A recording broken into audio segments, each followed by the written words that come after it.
حاسس إنك عايش بتتحرك وبتتكلم بس من جواك فاضي. بتصحى الصبح ما عندكش أي طاقة عشان تخرج لبره. بتروح الشغل تتكلم تضحك وتتصرف ويومك بيعدي عادي، بس في الآخر ما بتحسش بأي حاجة، وكل اللي بتحبه بقى تقيل عليك. مفيش حزن واضح، لكن في برود فتور ولا مبالاة، كأنك بتتفرج على حياتك من بره ومش لاقي نفسك في أي مشهد. بتحقق نجاح كتير، لكن نجاحك ده ملهوش أي معنى ولا طعم ولا لون. كل الحاجات اللي أنا قلتها دلوقتي دي علامة من علامات إن أنت فاقد الشغف. طيب إيه هي أسباب فقدان الشغف؟ مثلا لو أنت لفترة طويلة كان عندك ضغوط نفسية شديدة، يعني مثلا مشاكل في الشغل، مشاكل في العلاقات، في العيلة، أو كمان مشاكل مع نفسك. يعني إيه مشاكل مع نفسك؟ يعني إن أنت مثلا عندك توقعات كتير من نفسك، أو إن أنت في حاجات كتير عايز تحققها ومش مناسبة مثلا لقدراتك، وعشان كده حاسس إن طاقتك بتروح. كمان الروتين اليومي، يعني نفس المكان، نفس الأشخاص، نفس الأحداث، كل حاجة بتتكرر وبتحصل بشكل متكرر. ممكن كمان الفشل، يعني ان انت لما تكون حاولت ان انت تحقق حاجة معينة وتكرر الفشل اكتر من مرة، دي بتخليك حاسس ان مفيش فايدة، وكمان بتشككك في قدراتك وفي نفسك. كمان عدم التقدير، يعني لما تبذل مجهود سواء في الشغل أو في العيلة وما تلاقيش تقدير ولا حتى كلمة شكرا. كمان لما تأجل أحلامك، يعني لما يكون عندك أحلام كتير وتأجلها علشان مثلا دلوقتي مش وقته، علشان مثلا ده مش مناسب للي حواليك، وفي الوقت في الآخر تلاقي إن عمرك عدى وما حققتش أي حاجة من اللي انت كنت بتحلم بيها. أو مثلا ممكن يكون بسبب الصدمات النفسية القوية، زي مثلا الخذلان، الخيانة، الوفاة، أو الخسارة المادية. ممكن كمان يكون فقدان الشغف عرض من أعراض أمراض نفسية كتير، زي القلق أو الاكتئاب، أو اضطراب ما بعد الصدمة. كمان الأفكار السلبية عن النفس، يعني أنا مش ناجح، أنا مش كفاية. غير كده كمان ممكن علشان انت ما عندكش هدف او معنى واضح لحياتك، وان مفيش حاجة معينة انت بتسعى لها. وهنا بقى بيبقى الوقت علشان ان انت تبتدي تحدد الحاجات المهمة والمفيدة بالنسبة لك. كمان لما تعيش طول الوقت في الماضي وتقلق من المستقبل، وتلاقي عمرك بيعدي وانت لسه ما عشتش الحاضر. ممكن كمان إدمان المشتتات، زي الإنترنت، السوشيال ميديا، الأفلام، أو الأكل. ممكن كمان يكون في صدمات معينة أو تراكمات قديمة أنت لسه ما اشتغلتش عليها، ودي سبب إن أنت حاسس بفقدان الشغف. طيب إيه هو الفرق ما بين فقدان الشغف والملل؟ وهل فقدان الشغف يعتبر مرض؟ الملل بيستمر لفترة قصيرة، وبمجرد ما انت تعمل حاجة بتحبها او تغير جو احساسك بيتحسن، لكن فقدان الشغف بيستمر لفترة طويلة.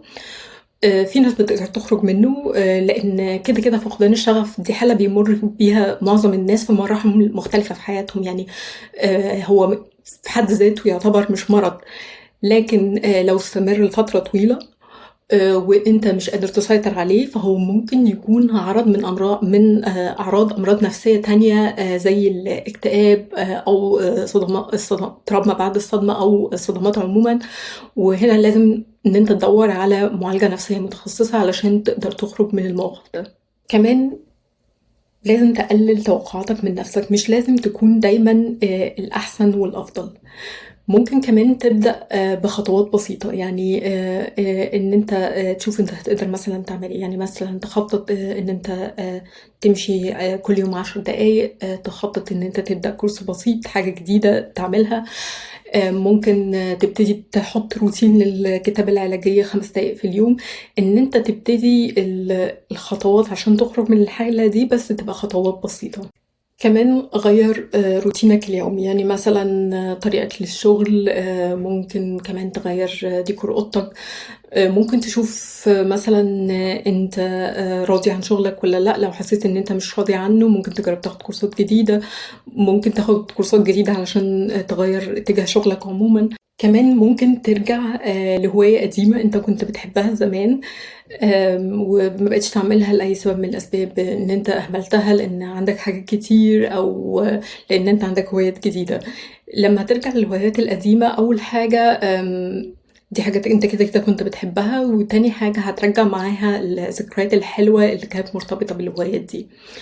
ممكن كمان تخصص يومين في الأسبوع، طبعا هتعمل فيهم حاجات كتير، لكن مش زي باقي الأسبوع. يعني لو انت بتعمل في أيام الأسبوع التانية 5 حاجات، إن في اليومين دول تعمل حاجتين أو 3 حاجات بس. ده هيحسسك بالراحة، وهيبقى عندك وقت للاسترخاء، وإن انت تخصص وقت كبير لنفسك كمان. كمان شارك اللي بتحسه مع حد بتحبه وبتثق فيه. الفضفضة عموما هتساعدك ان انت تعبر عن نفسك وتخرج المشاعر السلبية من بره. ممكن كمان تكافئ نفسك، يعني لما يكون في حاجة معينة انت لازم تحققها وحققتها، جرب ان انت تكافئ نفسك. ده بيدي احساس ان انت بتقدرها وبتحبها وبتثق فيها، وده بيزود كمان احساسك بالاستحقاق. كمان تبعد عن الأشخاص السلبيين اللي بيأثروا على حياتك سلبيا وبيسحبوا طاقتك، وما تخليش حد لا يتحكم في أحلامك ولا في أفكارك ولا في أهدافك اللي انت عايز تحققها. لو حسيت ان المشاعر دي مستمرة لفترة طويلة وبتأثر على حياتك وما بتقلش ومستمرة وشدتها كمان بتزيد، يبقى لازم تدور على معالجة نفسية متخصصة. ده الشغف ممكن يكون علامة ان انت عايز ترتاح، عايز تغير طريقك، او ان انت تسأل نفسك انت عايش ليه بالظبط وعايز تحقق ايه بالظبط. مفيش حد بيعيش طول حياته كله طاقة، ومفيش إنسان من غير لحظات ضعف وتعب. المهم إنها تبقى لحظة لبداية جديدة. مش لازم طبعا ترجع زي زمان، بس ينفع طبعا إنك تكون نسخة أهدى وأصدق وأحسن من نفسك. وبكده نكون وصلنا لنهاية موضوعنا النهاردة. كانت معاكم نهم وافي، بتمنى لكم يوم سعيد. مع السلامة.